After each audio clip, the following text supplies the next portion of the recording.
En direct de Bruxelles, on retrouve maintenant la représentante de l'autorité palestinienne en Europe, Leila Chaïd. Bonjour Madame Chaïd. Quand vous voyez ces images au Maroc, en Turquie, est-ce que vous craignez un risque de contagion?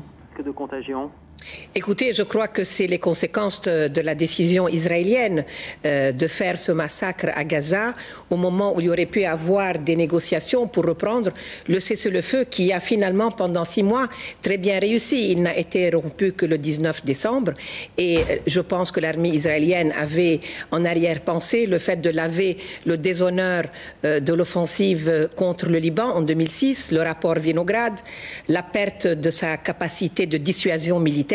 Elle s'est attaquée au maillon le plus faible qui est Gaza, déjà meurtri par 42 années d'occupation, 2 ans de siège, une population appauvrie qui finalement se retrouve avec le Hamas parce que toutes les promesses de paix que l'autorité palestinienne, que la communauté internationale ont promis, n'ont rien donné. C'est aussi l'échec des Palestiniens. Crois que la décision israélienne joue le jeu du pire, ça veut dire risque de ramener ce que le président Bush appelait la guerre des civilisations, dont on pensait qu'on était débarrassé.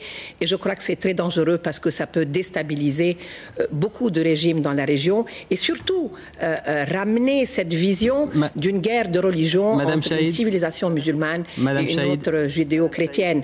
Et je crois que pour cette raison-là, la responsabilité de l'Union européenne est immense, même pour ses propres communautés, puisqu'il y a 22 millions de musulmans en Europe qui, eux aussi, ont manifesté à Bruxelles, à Paris, à Londres. Oui, et je crois que le seul moyen de mettre fin à ce risque est une initiative diplomatique que le président Chirac et le président Sarkozy et M. Kouchner et M. Solana et Mme Ferrero-Waldner et le ministre des Affaires étrangères tchèque peuvent commencer à partir demain, en espérant que le président Obama les rejoindra. Je crois que vous avez compris que Mme Chaïd ne nous entend pas. Je vous remercie et on ne pourra pas donc poser les questions suivantes. Malheureusement, le temps est écoulé.